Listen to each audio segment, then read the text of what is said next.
श्री स्वामी समर्थ. मेष राशी 25 ते 31 मे साप्ताहिक राशी भविष्य. नमस्कार मित्रांनो, अमृतवाणी या चॅनलवर तुमचे मनपूर्वक स्वागत आहे. मेष राशीच्या व्यक्तींसाठी येणारा हा आठवडा नेमका कसा असणार? करिअरमध्ये नवीन संधी मिळणार का? आर्थिक अडचणी कमी होऊन पैशांची आवक वाढेल का? कौटुंबिक नात्यांमध्ये निर्माण झालेले तणाव दूर होतील का? प्रेमसंबंधांमध्ये गोडवा वाढणार की गैरसमज निर्माण होणार? विद्यार्थ्यांना मेहनतीचे फळ मिळेल का? आरोग्याच्या बाबतीत कोणती काळजी घ्यावी लागेल? आणि सर्वात महत्त्वाचे म्हणजे या आठवड्यात ग्रहांची साथ मेष राशीला कितपत लाभदायक ठरणार? चला तर मग जाणून घेऊया मेष राशीचे सविस्तर साप्ताहिक राशी भविष्य. व्हिडिओमध्ये पुढे जाण्याआधी कमेंटमध्ये श्री स्वामी समर्थ लिहा.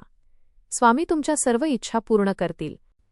या आठवड्यात मेष राशीच्या व्यक्तींसाठी ग्रहांची स्थिती अनेक नवीन अनुभव देणारी ठरणार आहे. काही ठिकाणी आत्मविश्वास वाढेल तर काही ठिकाणी संयम ठेवण्याची गरज भासेल. अचानक मिळणाऱ्या संधी, नात्यांमध्ये होणारे बदल, आर्थिक हालचाली आणि मनातील नवीन विचार यामुळे हा आठवडा थोडा वेगळा आणि लक्षात राहणारा ठरू शकतो. प्रत्येक दिवस काहीतरी नवीन शिकवणारा असेल. चला तर मग जाणून घेऊया सविस्तर साप्ताहिक राशी भविष्य. करिअर आणि व्यवसाय.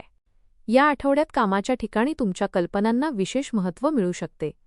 जे काम अनेक दिवस अडकून पडले होते ते आता हळूहळू मार्गी लागू लागेल.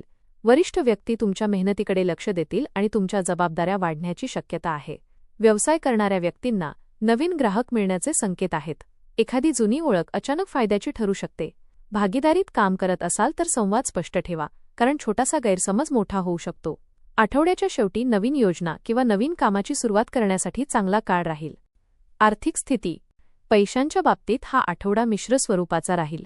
उत्पन्नाचे काही नवीन मार्ग दिसू लागतील, पण खर्च देखील अनपेक्षितपणे वाढू शकतात. घरातील एखाद्या गरजेवर मोठा खर्च होण्याची शक्यता आहे. गुंतवणूक करताना दुसऱ्यांच्या सल्ल्यावर पूर्ण अवलंबून राहू नका. काही लोकांना जुन्या पैशांची वसुली होऊ शकते किंवा थांबलेले पैसे मिळू शकतात. ऑनलाईन व्यवहार करताना काळजी घेणे गरजेचे आहे. आठवड्याच्या उत्तरार्धात आर्थिक परिस्थितीत थोडी सुधारणा जाणवेल आणि मनावरील ताण कमी होईल.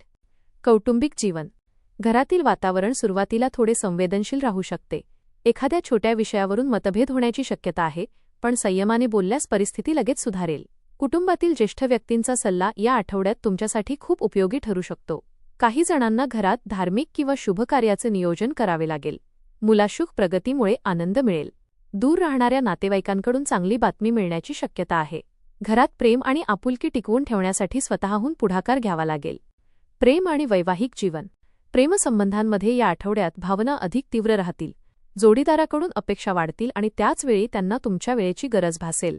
गैरसमज निर्माण होऊ नयेत म्हणून स्पष्ट संवाद ठेवणे अत्यंत महत्त्वाचे राहील. अविवाहित व्यक्तींना एखादी नवीन ओळख आकर्षित करू शकते. विवाहित व्यक्तींनी रागावर नियंत्रण ठेवले तर नात्यात गोडवा वाढेल. आठवड्याच्या शेवटी जोडीदारासोबत छोटा प्रवास किंवा खास वेळ घालवण्याची संधी मिळू शकते. काही जुन्या आठवणी पुन्हा मनात जाग्या होतील. आरोग्य. या आठवड्यात मानसिक थकवा आणि झोपेची कमतरता जाणवू शकते. सतत विचार करत राहण्यामुळे डोकेदुखी किंवा चिडचिड वाढण्याची शक्यता आहे. आहार वेळेवर घेणे अत्यंत गरजेचे राहील. बाहेरचे अन्न कमी खा आणि शरीराला पुरेशी विश्रांती द्या. काही व्यक्तींना पोटासंबंधी किरकोळ त्रास जाणवू शकतो. योग, प्राणायाम किंवा सकाळची चाल मन शांत ठेवण्यास मदत करेल. आठवड्याच्या शेवटी ऊर्जा पुन्हा वाढलेली जाणवेल. शिक्षण. विद्यार्थ्यांसाठी हा आठवडा मेहनतीचा राहील. अभ्यासात लक्ष केंद्रित करण्यासाठी अधिक प्रयत्न करावे लागतील. स्पर्धा परीक्षा देणाऱ्या विद्यार्थ्यांना चांगली बातमी मिळू शकते. नवीन विषय समजून घेण्यात सुरुवातीला अडचणी येतील, पण सातत्य ठेवल्यास यश नक्की मिळेल. मित्रांच्या सहवासामुळे अभ्यासात थोडे विचलन येऊ शकते, त्यामुळे वेळेचे योग्य नियोजन करणे महत्त्वाचे राहील. शिक्षकांचे मार्गदर्शन या आठवड्यात खूप फायदेशीर ठरेल. प्रवास आणि नवीन संधी. या आठवड्यात अचानक प्रवासाचे योग तयार होऊ शकतात. कामानिमित्त किंवा कुटुंबीय कारणामुळे छोटा प्रवास घडू शकतो. प्रवासातून नवीन लोकांशी ओळखी वाढतील आणि भविष्यात त्याचा फायदा होऊ शकतो. काही व्यक्तींना नवीन नोकरी किंवा नवीन प्रकल्पासंदर्भात सकारात्मक बातमी मिळेल. विदेशाशी संबंधित कामे असतील तर त्यात हालचाल सुरू होण्याची शक्यता आहे. निर्णय घेताना घाई करू नका. योग्य वेळेची वाट पाहणे फायदेशीर ठरेल. आध्यात्मिक आणि मानसिक स्थिती. मनात अनेक प्रश्न आणि विचार सुरू राहतील, पण त्यातूनच तुम्हाला स्वतःबद्दल काही नवीन गोष्टी समजतील. अध्यात्माकडे ओढ वाढेल. मंदिर भेट, नामस्मरण किंवा ध्यान यामुळे मानसिक शांतता मिळेल. काही व्यक्तींना एखादा जुना अनुभव पुन्हा आठवेल आणि त्यातून मोठा जीवनधडा मिळेल. स्वतःवर विश्वास ठेवणे आणि नकारात्मक लोकांपासून दूर राहणे या आठवड्यात खूप महत्त्वाचे ठरेल. उपाय: दररोज सकाळी ओम श्री हनुमते नमः या मंत्राचा 21 वेळा जप करा आणि मंगळवारी हनुमान मंदिरात नारळ अर्पण करा. त्यामुळे मानसिक स्थैर्य आणि आत्मविश्वास वाढण्यास मदत होईल. एकूण मेष राशीसाठी हा आठवडा बदल, अनुभव आणि आत्मविश्वास वाढवणारा ठरणार आहे. काही गोष्टींमध्ये संयम ठेवावा लागेल, पण योग्य निर्णय घेतल्यास अनेक कामांमध्ये यश मिळू शकते. नाती, पैसा आणि करिअर या तिन्ही क्षेत्रांत सावधपणे पुढे गेल्यास आठवड्याच्या शेवटी समाधान आणि सकारात्मक ऊर्जा अनुभवायला मिळेल. हा आठवडा अनेक चढउतारांनी भरलेला असला तरी शेवटी सकारात्मक परिणाम देणारा ठरणार आहे. कामाच्या ठिकाणी तुमच्या मेहनतीची दखल घेतली जाईल आणि काही नवीन संधी देखील समोर येतील. आर्थिक बाबतीत सुरुवातीला थोडा ताण जाणवला तरी आठवड्याच्या शेवटी परिस्थितीत सुधारणा दिसून येईल.